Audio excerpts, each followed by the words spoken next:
So today I'm going to show you how I made this handy device to secure your trolley jack when you don't have one of these available. The materials that I used for this project was extremely simple. What I basically used was two sizes of square tubing, like you can see here, with a fairly thick sidewall. And the nice thing about them is they fit fairly tight into each other, but they are still able to move quite freely. Like examples that I did on these, I then basically drilled some holes. I'm going to drill some holes basically in the length of the bigger one and one in the smaller one, because that's the one that's going to be moving inside the big one. And then moving some of it, this would be more or less the length of the tubing, one of each size obviously. And then I'll take a piece of this as well and I'll cut it in half, or I'll just cut off one side and make it like a U shape. Now the U shape would be obviously for the top and the bottom of these things. Other things I'm going to use, in my case, this is an M8 bolt, but I'm going to use one with a longer neck, and that I'm only going to bend, like you'll see me doing in a moment. And the only other thing I then also added was a keyring. So with those simple parts, let me get round to fabricating them and we'll see what it comes out like.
Right, so the finished result is basically what we've got here. We've got a sort of piece with that U welded onto the top, with one drilled hole through the middle.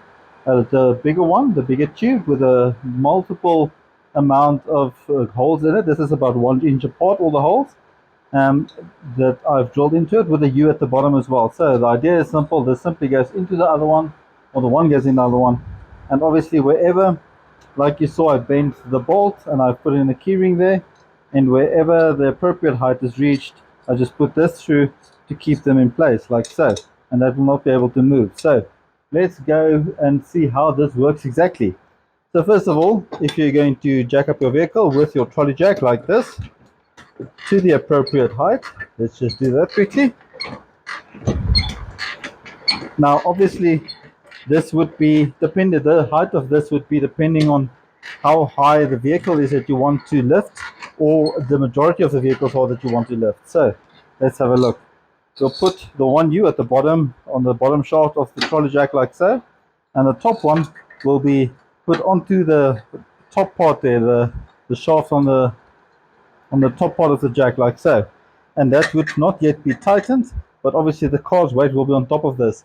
And once that is in place, we'll be able to, in my scenario, we'll let the jack down, and this would be to basically indicate that the jack is failing for some reason. Not necessarily that you want it to happen or that it should happen, but that is the idea. So this will then support the jack and the weight of the vehicle, so that if you're busy working underneath it, this will not have the vehicle come down upon you or down onto you. Now the obvious thing is that you'll only be able to do or lift one side of the vehicle at a time. So whether you're doing brakes or you're taking off one wheel at a time, that's majority of the time what you'll be doing. Now this is a much neater and smaller and more compact safety option than the jack stands that you normally would use. So in order to see how strong this is, let's take it to the car and lift it and see how well it works.